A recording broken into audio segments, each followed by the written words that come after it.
Chers amis internautes, recevez nos salutations les meilleures. Aujourd'hui, nous allons continuer de plus belle à traiter, n'est-ce pas, le sujet sur l'enlèvement. La dernière fois, nous l'avons introduit et aujourd'hui, nous voulons aborder quelques signes qui annoncent, n'est-ce pas, ou du moins qui annonceront l'avènement du Seigneur Jésus. Il faut noter que nous avons décidé, vu l'importance de ce thème, de pouvoir créer une nouvelle émission, une nouvelle rubrique que nous avons intitulée Les temps de la fin. Donc, cela nous permettra de pouvoir traiter de manière chronologique tous les thèmes y afférents et bien d'autres thèmes qui suivront. Voilà, donc que le Seigneur soit au contrôle et que les choses se passent comme il le veut. Alors, aujourd'hui, nous allons donner donc peut-être trois signes majeurs que Jésus lui-même a donné, que la Bible a donné, que Dieu a donné, qui vont précéder l'avènement du Seigneur Jésus. Donc, et ces signes-là s'adressent, n'est-ce pas, à l'Église de la fin des temps. Ces signes s'adressent à l'Église de la fin des temps, ou si vous voulez, à l'Église des derniers jours. À l'église, parce que la Bible dit que lorsque vous verrez ces choses, c'est que Jésus est à la porte. Il est déjà à la porte. Maintenant, pour jeter les bases, je voudrais que nous puissions lire ensemble dans le livre de Apocalypse chapitre 19. Nous allons considérer le verset 7. Voici ce que la Bible dit. La Bible dit, réjouissons-nous et soyons dans l'allégresse et donnons-lui gloire. Car les noces de l'agneau sont venues et son épouse s'est préparée. Voilà, la Bible dit, les noces de l'agneau sont venues et son épouse s'est préparée. La Bible appelle l'église l'épouse de Christ. Vous voyez? Mais les noces n'ont pas encore eu lieu. Parce que pour parler d'épouse, il faudrait qu'il y ait des noces. Nous nous marions avant que nous puissions avoir nos épouses avec nous. Avant de nous marier, nos épouses étaient encore des fiancées, étaient nos fiancées, mais nous étions en fiançailles. Donc l'église aujourd'hui, on peut considérer que l'église est en fiançailles avec Christ. Mais l'église est appelée à devenir l'épouse de Christ. Les noces n'ont pas encore eu lieu, mais les noces auront lieu. Mais avant que les noces n'aient lieu, qu'est-ce qui se passe? La Bible dit ici clairement, son épouse s'est préparée. Donc Jésus viendra enlever son église. Ensuite, il y aura les noces de l'agneau. Alors, comme il y aura les noces, nous qui constituons l'église de Jésus, nous qui constituons le corps de Christ, nous qui sommes appelés à être son épouse, nous devons aspirer. Nous devons aspirer à son retour. Nous devons aspirer à son retour. La Bible dit ici que l'époux s'est préparé pour le retour de l'époux. L'époux s'est préparé pour les noces.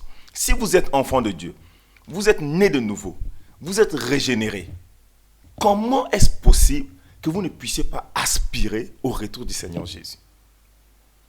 Vous savez, bien-aimés, la vérité est que si vous vous dites enfant de Dieu et que votre cœur ne bat pas pour le retour du Seigneur Jésus, si votre cœur ne bat pas pour son retour, s'il arrive aujourd'hui, si la tempête sonne aujourd'hui, vous ne serez pas enlevé. Vous serez semblable aux 5 vierges folles qui n'ont pas pris assez d'huile pour le retour de l'époux. Donc, en tant qu'enfant de Dieu, notre cœur doit soupirer. C'est pour cela que ce thème doit être parlé. Ce thème doit être traité, j'allais dire. Ce thème doit être traité en milieu chrétien, en milieu, n'est-ce pas, des rencontres chrétiennes. Ce thème doit être à la une. Ce thème doit être le breaking news, c'est-à-dire le numéro 1, c'est-à-dire le numéro 1, hein, comme thème de l'Église. Parce que c'est cela notre espérance. Si nous sommes enfants de Dieu et que notre cœur ne bat pas, lorsqu'on parle du retour de Jésus, les enfants de Dieu sont allergiques. Il y en a qui sont allergiques, il y en a qui ne veulent pas entendre parler. Les gens veulent seulement qu'on leur parle de la bénédiction. Dieu va changer ta vie, Dieu va faire ceci, Dieu va faire cela. Mais lorsqu'on parle du retour de Jésus, les gens sont peu enthousiasmés. Et ça, c'est dommage. Ça, c'est dommage. Si tu es enfant de Dieu et que ton nom est écrit dans le livre de vie, ton cœur va battre pour le retour de Jésus. Qui parmi nous, pour se marier, ne donne pas son meilleur pour y entrer très rapidement? Lorsque nous savons que nous allons nous marier, nous sommes impatients d'entrer dans le mariage. Si tu es appelé à être l'épouse de Christ, pourquoi tu n'es pas impatient? Pourquoi tu n'es pas impatiente à entrer dans ce mariage?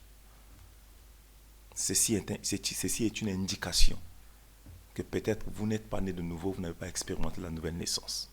Et si c'est le cas, repentez-vous, revenez à Dieu et que le Seigneur vous fasse grâce pour que vous puissiez expérimenter la nouvelle naissance, que vous soyez régénérés afin que votre cœur puisse battre pour son retour. Gloire à Dieu. Alors nous allons donner 3 signes majeurs comme je l'ai annoncé. Et nous allons baser notre lecture sur les Écritures toujours. Nous allons lire dans Luc chapitre 21. Je lirai, n'est-ce pas, à partir du verset 8. Voici ce que la Bible dit. Jésus répondit, prenez garde que vous ne soyez séduits, car plusieurs viendront en mon nom en disant, c'est moi et le temps approche. Ne les suivez pas.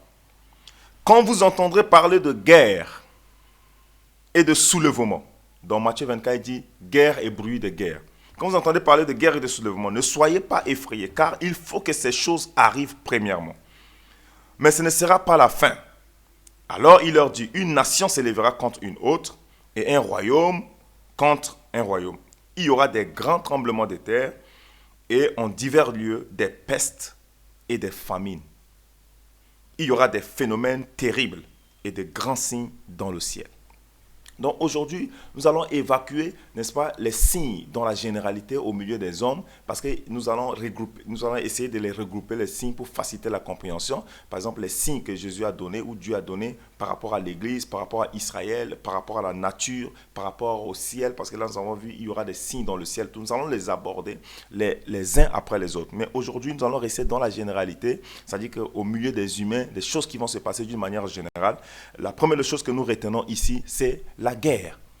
La Bible dit, vous entendez parler de guerre et de bruit de guerre. Une nation s'élèvera contre une autre nation. Un royaume s'élèvera contre un autre royaume. Aujourd'hui, cette prophétie est accomplie. Ce signe est là. Vous savez, depuis le début du XXe siècle, le monde est entré dans une période de guerre comme jamais par le passé. Il y a eu la première guerre mondiale qu'on appelait la Grande Guerre, parce que cette première guerre mondiale a fait, n'est-ce pas, plus de 8 millions de victimes. Et dans toute l'histoire de l'humanité, il n'y a jamais eu une guerre qui a pu faire plus de 8 millions de victimes. Ce fut la première fois et on a appelé cela la Grande Guerre. Quelques années plus tard, la Deuxième Guerre mondiale arrive. Nous passons de 8 millions de victimes à 52 millions de victimes. Après la Deuxième Guerre mondiale, nous sommes entrés, n'est-ce pas, dans des guerres, n'est-ce pas, localisées, c'est-à-dire ci et là sur la planète Terre. Ouais. La guerre froide entre l'URSS et les États-Unis d'Amérique, la guerre du Vietnam, la guerre en Irak, au début des années 90. Donc, depuis, n'est-ce pas, que nous sommes entrés dans le XXe siècle, jusqu'à aujourd'hui dans le XXIe siècle, le monde est en guerre. Les guerres sont partout sur la planète. Ce n'est plus à démontrer. Nous vivons dans un monde de guerre. Avec l'avènement, la guerre a même changé de couleur avec l'avènement, n'est-ce pas, comment on appelle ça, du terrorisme. Vous voyez, les États sont perpétuellement en guerre. En Afrique, nous sommes en guerre. Au Tchad, nous sommes en guerre contre le terrorisme. L'Amérique est en guerre contre le terrorisme. La France est en guerre contre le terrorisme. Tous les États du monde aujourd'hui, plus ou moins, sont en guerre contre le terrorisme. Donc, le monde est en guerre. Cette prophétie est accomplie. Ce n'est plus à démontrer. Donc, Jésus a dit, vous allez entendre parler de guerre et de bruit de guerre. Les États qui se combattent ci et là. Dernièrement, il y avait la Turquie qui faisait des réclamations à la Grèce par rapport aux portions des terres, etc. Donc, le monde est en trouble. Il y a la guerre entre la Palestine et Israël. Il y a la guerre en Irak. Il y a la guerre en Syrie. Il y a la guerre partout. Donc cette prophétie est accomplie. Ça, c'est le premier signe majeur que nous avons voulu traiter aujourd'hui. Deuxième signe majeur que nous voulons traiter, c'est la famine. C'est la famine. Et la famine aussi, ce n'est plus à démontrer. Il s'agit des temps de la fin, des derniers jours. La famine n'est plus à démontrer. Il y a eu des famines partout. Partout sur la planète Terre. Partout sur la planète Terre. Les gens sont morts de famine. Les gens sont morts de famine. Même dernièrement, même en 2017 ici, comment on appelle ça, au Soudan du Sud, il y a eu des morts suite à la famine. En Éthiopie, il y a eu la famine. En Somalie, il y a eu la Corne de l'Afrique, il y a eu la famine. Il y a eu la famine en Union soviétique vers 1950-51. Il y a eu la famine. Il y a eu la famine un peu partout. Vous voyez, si vous prenez, n'est-ce pas, le temps de pouvoir faire des recherches sur les grandes famines qui ont frappé, n'est-ce pas, la planète Terre durant, n'est-ce pas, ce dernier siècle, c'est-à-dire à partir du XXe siècle, il y en a plein. Et c'est des millions de personnes qui ont perdu la vue, qui ont perdu la vie. Vous voyez, bien aimé. Voilà. À côté des familles, nous avons, comment on appelle, la peste. Parce que là, quand on parle de la famille, ça va avec la peste. Vous voyez, quand on parle de la peste, nous savons déjà que au 14e siècle, déjà avec, comment on appelle ça, la peste noire, vous voyez, qui a fait à peu près 40 millions de victimes. Nous avons la grippe espagnole, qui est arrivée en 1918, de 1918 à 1919, qui a fait plus de 50 millions de morts. Récemment, nous avons eu, comment on appelle ça, la variole. Nous avons les maladies telles que les hépatites qui ont apparu, le VIH-Sida, les maladies incurables, le cancer. Et aujourd'hui même, à l'instant où nous parlons, il y a une pandémie qui s'abat sur la planète Terre, le Covid-19, avec une nouvelle souche qui a été découverte du côté de la Grande-Bretagne, et de plus en plus la Grande-Bretagne est en train d'être isolée du reste du monde. Vous voyez, donc ce n'est plus à démontrer. Cette prophétie aussi est accomplie. La dernière prophétie, ou bien le dernier signe que nous allons aborder aujourd'hui, se trouve dans le livre de Daniel chapitre 12. Nous lirons le verset 4. Voici ce que la Bible dit. La Bible dit, « Toi, Daniel, tiens secrètes ces paroles et scelle le livre jusqu'au temps de la fin. Plusieurs alors le liront et la connaissance augmentera. » La connaissance va augmenter dans les temps de la fin. Voici ce que la Bible nous dit. Et aujourd'hui, ce n'est plus à démontrer. Depuis le 18e siècle jusqu'à aujourd'hui, il y a une augmentation faramineuse de la connaissance à travers la planète. L'homme a commencé par faire des découvertes que jamais par le passé il n'a pu faire. Par exemple, la découverte de l'électricité, avec Thomas Edison et Nikola Tesla qui ont inventé l'électricité. Vous voyez, l'invention de l'avion, l'aviation, avec les ferrailles, depuis le début du XXe siècle. Donc aujourd'hui, le monde, la connaissance vraiment a augmenté. L'homme a créé des satellites. Aujourd'hui, on a des satellites dans l'espace. L'homme a pu, n'est-ce pas, envoyer des hommes. Ouais, les hommes ont été envoyés sur la Lune, par exemple. Les prouesses technologiques aujourd'hui ne sont plus à démontrer. Et il y a de cela 20 ans en arrière, nous n'utilisions pas de téléphones portables. Aujourd'hui, les téléphones Android, que nous utilisons, les smartphones, les téléphones intelligents.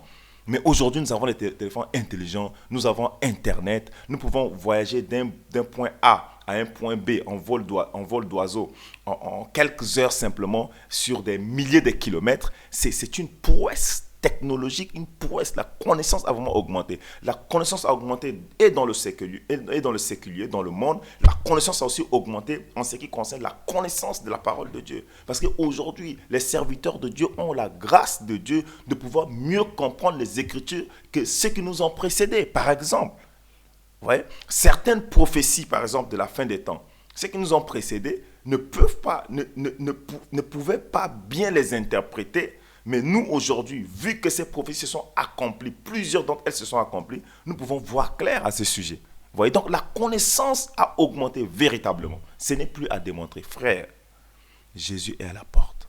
La Bible dit, quand vous verrez ces signes, Jésus a dit, quand vous verrez ces signes, je suis à la porte. Je suis à la porte.